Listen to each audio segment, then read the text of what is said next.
FM Boedo. Fin de espacio publicitario.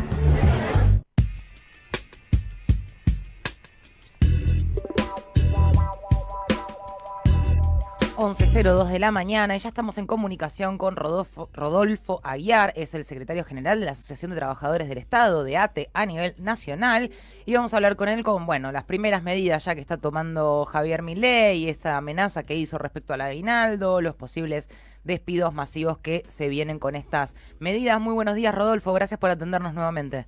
Buenos días, un saludo a ustedes y a la audiencia. Muy bien, serán enviados. Habíamos hablado brevemente previo a las elecciones, previo al balotaje, y habíamos advertido cuáles eran los peligros para los trabajadores del Estado si Javier Milei resultaba electo, cosa que finalmente sucedió, y ayer hicieron una conferencia bajo la consigna de unidad, resistencia y propuesta. ¿Qué es lo que le exigieron a Javier Milei en la conferencia? Bueno, en principio, lo primero que escuchamos del presidente electo es que no nos iba a pagar el aguinaldo. No cuesta imaginarse entonces que la motosierra no va por la casta, la motosierra va por la gente. En este caso, por los trabajadores, trabajadoras y sus derechos adquiridos. 78 años que se cobra aguinaldo en la Argentina, además de estar legislado en la administración pública de orden público, por lo tanto no tiene la opción el próximo presidente de pagarlo o no pagarlo. Si no lo hace, incumple, violenta el orden público, y por lo tanto decimos, ¿dónde quedó aquello de que dentro de la ley todo y fuera de la ley nada? Porque el aguinaldo está dentro de la ley. Nosotros, en la conferencia de prensa de ayer, abrazamos esta consigna que usted repetía y que tiene que ver con unidad, resistencia y propuesta, porque decimos, unidad para resistir, porque recortar 5 puntos en el escenario más moderado del Producto Bruto Interno es hacer el doble de lo que exigía el Fondo Monetario Internacional en 2 años en un solo año. Los gastos de la política que nos dijeron que eran los que iban a ser ajustados son medio punto, es decir, 0,5. 5% significa que la inversión pública baja a cero, que los giros y las transferencias a las provincias se eliminan, no existen más, por lo que no cuesta imaginar que rápidamente este ajuste regresivo potente que se plantea a nivel nacional derrama y llega rápidamente a las provincias y a los municipios. Además, una quita drástica de los subsidios sobre el transporte y la energía, aumento de las tarifas de luz, de gas, el colectivo, los trenes, se afectan partidas salariales, se afectan partidas de jubilaciones y pensiones, las destinadas a promover promover políticas sociales, pero sobre todo a sostener los programas sociales. Y decimos, en este momento estamos siendo rehenes de una transición en la que nadie se hace cargo, porque hay un gobierno que se está yendo, otro que llega, y mientras tanto los precios en las góndolas de los supermercados vuelan por los aires, terminan de destruir no solo nuestros ingresos, los del sector público, sino de jubiladas, jubilados y también los de toda la gente.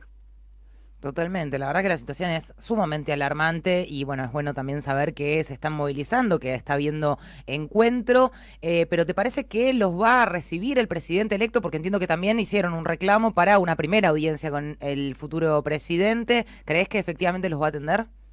En principio, nosotros estamos planteando desde ATE que somos respetuosos de la voluntad popular, que el veredicto del pueblo no se cuestiona, por lo tanto, nuestra primera presentación institucional.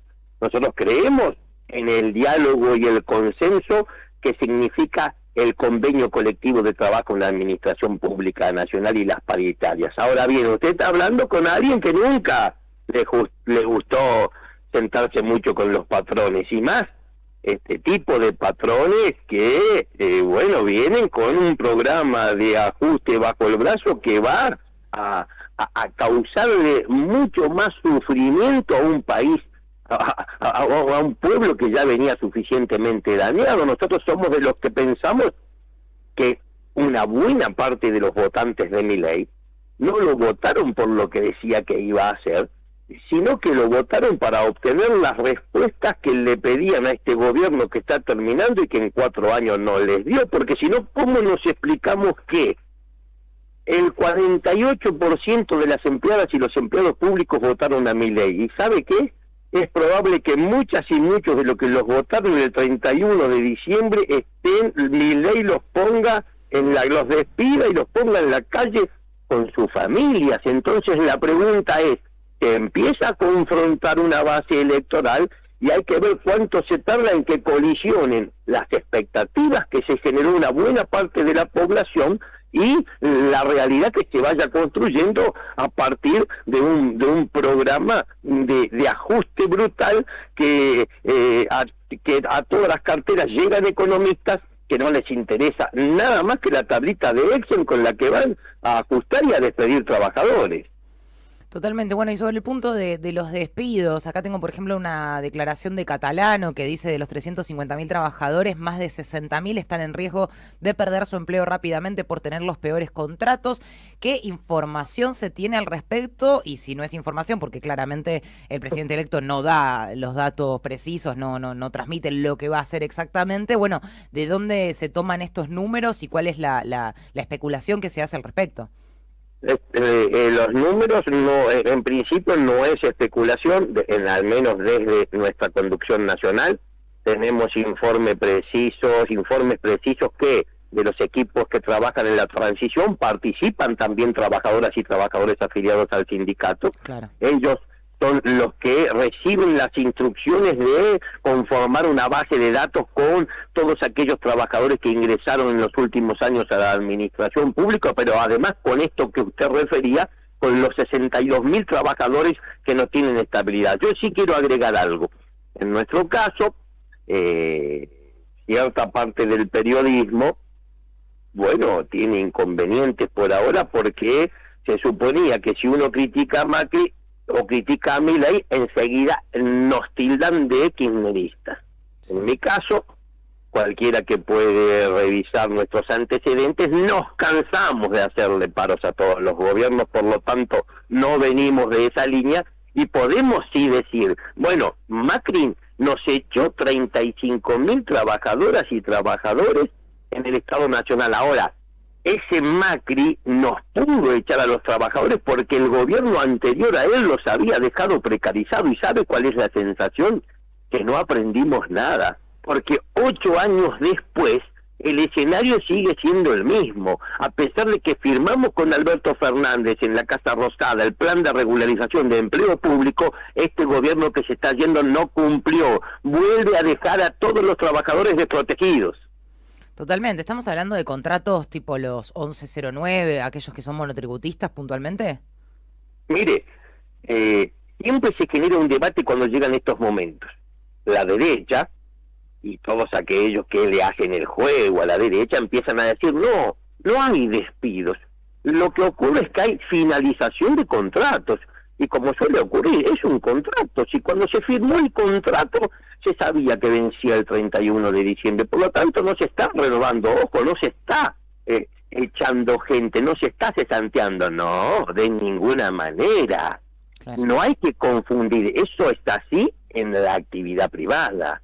El ordenamiento jurídico, el plexo de normas que rige la actividad pública, dota a las trabajadoras y a los trabajadores de estabilidad plena en el empleo público, teniendo más de 6 meses y 1 día de antigüedad. Por lo tanto, todos esos contratos bajo la figura que usted menciona y otros también, hay becas, monotributo, con programas de primer empleo, jornaleros, subsidios, son figuras que son fraudes laborales que hacen los intendentes, los gobernadores, los presidentes, un fraude laboral que llegó al Estado en la década del 90 con el menemismo, sí, y que todavía no hemos podido superar. Pero la ley es clara y dice, si hay un trabajador que realiza las mismas tareas que alguien de la planta permanente, si cumple una misma franja horaria, y si todos los días recibe instrucciones de un mismo superior jerárquico, no estamos frente a un fraude que, corrido el velo de ese fraude, lo que tenemos detrás es una relación de dependencia que, tratándose del Estado, inmediatamente debe ser dotada de estabilidad. Por lo tanto, aquí no hay amenaza de finalización de contratos, hay amenaza de despidos. Clarísimo lo que nos traes y cómo lo manifestás, porque realmente hay mucha confusión respecto a las contrataciones del Estado, incluso entre los propios trabajadores, digo, sí. Claro, y porque la cultura son elaboraciones teóricas, nos han intentado desprestigiar diciendo que son muchos en el Estado, sobran, no están calificados, trabajan en el Estado o no podrían trabajar en el sector privado, además son caros. Yo podría destinar unos minutos a desmontar ese verdadero aparato de la mentira solo con datos oficiales. Menos de 2 de cada 10 del total de las personas ocupadas en la Argentina trabajan en el Estado, esto es menos del 20%, el resto más del 80% lo hacen en el sector privado. Ahora, ese promedio en Europa, en Francia es mucho más alto, llega al 25%. Hay un rasgo distintivo del Estado argentino, que es el alto nivel educativo de sus trabajadoras y de sus trabajadores. El 51% tiene título terciario o universitario, mientras que ese promedio baja al 18% en el sector privado. Pero además, si analizamos la partida de gasto corriente primaria del Estado, primero están jubilaciones y pensiones, luego las partidas destinadas a la promoción de políticas sociales, en tercer lugar subsidios económicos y recién en cuarto la inversión o el gasto en personal. En el Estado no hay ñoquis, en el Estado no se conoce una sola área en la que no falte personal. Por supuesto, nos dicen, pero ganó Milei y avisó, triunfó la idea, y ahí sí nosotros podemos estar de acuerdo, de que hay que discutir un nuevo Estado. Bueno, ATE está dispuesta a sentarse en esa mesa. Tenemos que discutir un Estado más eficiente, vamos a hacerlo. A ver en qué tendríamos que cambiar las trabajadoras y los trabajadores. Estamos dispuestos, pero un Estado más eficiente para que esté al servicio de la gente. Un Estado más eficiente que garantice una mayor cantidad y calidad de servicios públicos. Un Estado más eficiente al servicio del pueblo. No nos pretendan que discutamos un Estado más eficiente solo para perfeccionar el saqueo que están haciendo en este momento, que se llevan nuestro gas y nuestro petróleo en el sur, el litio en el norte, sin ningún tipo de control, y por este río Paraná privatizado todos los días se van miles y miles de embarcaciones, con el 80% de nuestra producción agropecuaria e industrial también mediante una simple declaración jurada que presentan las empresas. Y el Estado que quieren discutir es uno que se reduzca a su mínima expresión solo moldeado para representar intereses de 4 o 5 grupos económicos nacionales que son siempre los que se enriquecen con todas las crisis, y de las multinacionales. Bueno, en esa mesa ATE no se sienta. Rodolfo, muchísimas gracias por charlar con nosotros, la verdad que muy claro, y cada vez que hablamos con vos desmontamos un montón de mitos respecto al trabajo en el Estado. Por último, simplemente quería preguntarte, ¿prevén una movilización hacia el Congreso el 11 de diciembre?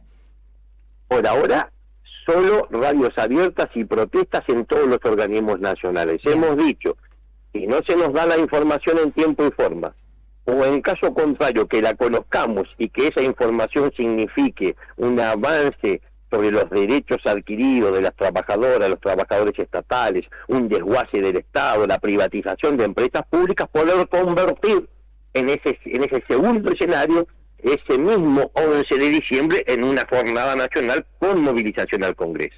Rodolfo Aguiar, secretario general de la Asociación de Trabajadores del Estado a nivel nacional, muchísimas gracias nuevamente por tu tiempo. Nosotros los agradecidos siempre. Hasta luego. Hasta luego.